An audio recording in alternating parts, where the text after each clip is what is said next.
اور سب سے پہلے آپ کو بتائیں کہ ہاسپٹلز کی نجکاری کے خلاف گرینڈ ہیلتھ الائنس کا 15 روز سے دھرنا، پولیو ورکرز کا انسداد پولیو مہم کا بائیکاٹ، دھرنے میں شریک گرینڈ ہیلتھ الائنس اور پولیو ورکرز کی سیکرٹری ہیلتھ کے دفتر کا گھیراؤ، نعرے بازی۔ مظاہرین کا کہنا تھا کہ مطالبات نہ مانیں گے تو دفتر پر قبضہ کر لیں گے۔ مزید جانتے ہیں عبد الرحمان سے، بتائیے عبد الرحمان۔ جی بالکل، گرینڈ ہیلتھ الائنس کا دھرنا آج 15واں روز ہے اور آج ایک نئی ڈیولپمنٹ دیکھنے میں آئی ہے۔ پولیو ورکرز بھی اس دھرنے میں شامل ہو چکے ہیں اور دھرنے کی جگہ سے لے کر سیکرٹری ہیلتھ کے دفتر باہر اس وقت یہ بڑی تعداد میں تمام تر خواتین اور مرد حضرات احتجاج کرتے ہوئے پہنچ چکے ہیں۔ سیکرٹری ہیلتھ کے دفتر کا گھیراؤ کر لیا گیا ہے۔ صدر شعیب نیازی اس وقت ہمارے ساتھ موجود ہیں۔ ڈاکٹر صاحب بتائیے گا، دھرنا یہاں پہنچ چکا ہے، اگر یہاں بھی آپ کے مطالبات نہیں مانے جاتے تو پھر کیا کریں گے؟ بسم اللہ الرحمن الرحیم۔ آج پولیو کا بائیکاٹ کیا گیا ہے گرینڈ ہیلتھ الائنس کی طرف سے۔ پورے پنجاب میں کہیں پولیو کی کمپین نہیں ہوئی اور ہم WHO اور UN کی جو ٹیمیں آئی ہیں ان سے ریکویسٹ کرنے آئے ہیں کہ یہ جو سیکٹری آپ کے پاس بیٹھی ہے آپ کو غلط بریفنگ دے رہی ہے۔ تمام پولیو کی کمپین کرنے والے، بچوں کو پولیو کے قطرے پلانے والے لوگ، جو سکلڈ لوگ ہیں وہ یہاں پہ بیٹھے ہوئے ہیں۔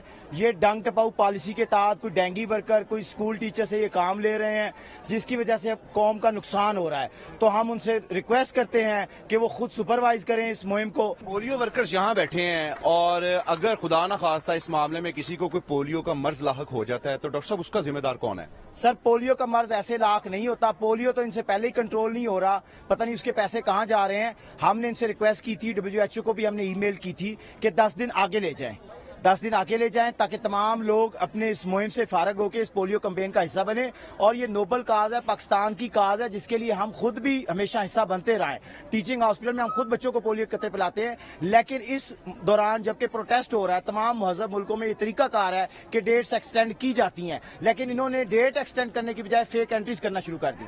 جی بالکل، اگر پروٹیسٹ کی بات نہ مانی گئی تو پھر ابھی تو اس کو یہ ختم کر رہے ہیں لیکن آئندہ چند روز بعد دوبارہ یہ واپس آئیں گے اور اس دفتر کا گھیراؤ کرنے پر قبضہ کر لیں گے۔ جی آپ کا شکریہ عبد الرحمان۔ محکمہ primary and secondary health care کا اہم منصوبہ آفیسرز کی ناقص حکمت عملی کی بھینٹ چڑھ گیا۔ Punjab health and wellness radio station کے قیام کے منصوبے کی لاگت 4 گنا سے بھی بڑھ گئی۔ 9 کروڑ 95 لاکھ روپے کا منصوبے کی لاگت میں اضافے سے 42 کروڑ 13 لاکھ روپے کا ہو گیا۔ افسران کی ناقص حکمت عملی سے ریڈیو اسٹیشن کے قیام کا منصوبہ اب جون 2026 میں مکمل ہوگا۔ محمد بلال سے مزید جانتے ہیں، بتائیے بلال۔ جی بالکل، محکمہ primary and secondary health care کا اہم منصوبہ افسران کی ناقص حکمت عملی کی بھینٹ چڑھ گیا۔ Punjab health and wellness radio station کے قیام کے منصوبے کی لاگت 4 گنا سے بھی زیادہ بڑھ گئی۔ Primary and secondary health care department کے ریڈیو اسٹیشن کے قیام کے منصوبے کی لاگت میں 25 کروڑ 18 لاکھ روپے کا اضافہ ہو گیا ہے، جو کہ 9 کروڑ 95 لاکھ روپے کا منصوبہ لاگت میں اضافے سے 42 کروڑ 13 لاکھ روپے کا ہو گیا ہے۔ Primary and secondary health care department کے افسران نے منصوبہ جون 2023 میں مکمل کرنا تھا اور افسران کی ناقص حکمت عملی سے ریڈیو اسٹیشن کے قیام کا منصوبہ جون 2026 میں مکمل ہوگا۔ محکمے نے گاڑیوں، جنریٹر کے لیے ایندھن، انٹرنیٹ، لیپ ٹاپس، کمپیوٹرز کی خریداری کو لاگت میں اضافے کا جواز قرار دے دیا ہے۔ Primary and secondary health care department نے printers, LED refrigerator, AC dispenser, alarm system کو بھی لاگت میں اضافے کا جواز قرار دیا ہے اور secretary primary and secondary health care department Adia Saqib کی جانب سے لاگت میں اضافے کی منظوری بھی دے دی گئی ہے۔ آپ کا شکریہ۔ پنجاب بھر میں اسپیڈو بسیں بھی کم پڑ گئیں۔ لاہور میں مختلف فیڈر روٹس پر 200 اسپیڈو بسیں چلائی جا رہی ہیں۔ لاہور فیڈر روٹ سسٹم میں مسافروں کے لیے 300 بسیں درکار۔ محکمہ ٹرانسپورٹ پنجاب نے فعال روٹس پر ہی مزید 300 بسیں چلانے کی استدعا کر دی ہے۔ زین العابدین سے مزید جانتے ہیں، بتائیے زین۔ اب پنجاب بھر کے باسیوں کو بہتر پبلک ٹرانسپورٹ کی فراہمی کے لیے ابھی تک جو نئی ٹرانسپورٹ ہے اس کی فراہمی کا سلسلہ شروع نہیں ہو سکا۔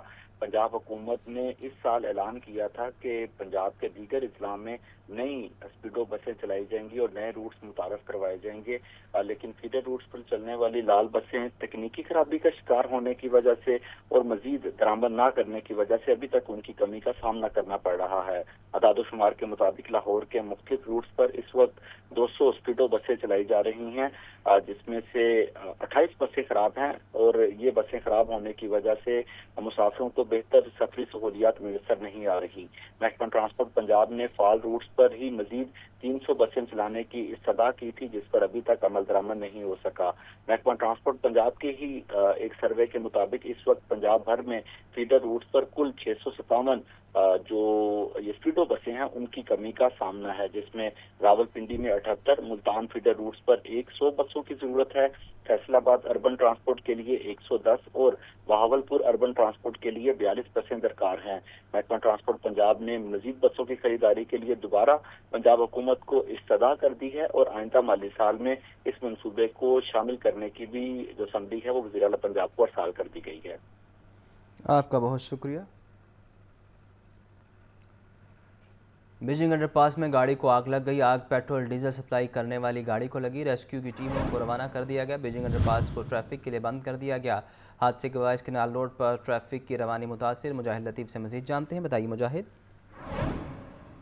ساما جو کنال روڈ ہے وہاں پہ بیجنگ انڈر پاس ہے، وہاں پر ایک گاڑی جو ہے اس کو آگ لگ گئی اور ٹریفک وارڈن نے انڈر پاس کو ٹریفک کے لیے فوری طور پر بند کر دیا۔ جس گاڑی کو آگ لگی ہے وہ پیٹرول اور ڈیزل سپلائی کرنے والی گاڑی ہے۔ حادثے کے باعث کنال روڈ پر تھوڑی ٹریفک متاثر ہوئی ہے، کیونکہ بیجنگ انڈر پاس جو ہے وہ مصروف ترین انڈر پاس ہے، وہاں سے ٹریفک کا دباؤ تھوڑا سا زیادہ ہوتا ہے۔ جس ہی گاڑی کو آگ لگی تو ٹریفک پولیس جو ہے وہ موقع پر پہنچی اور فوری طور پر بیجنگ انڈر پاس کو جو ہے عام ٹریفک کے لیے فی الحال بند کر دیا گیا ہے اور ساتھ ہی ریسکیو ٹیموں کو جو ہے وہ طلب کر لیا گیا ہے۔ تو اب تک کی اطلاعات کے مطابق کسی قسم کا کوئی جانی نقصان نہیں ہوا ہے۔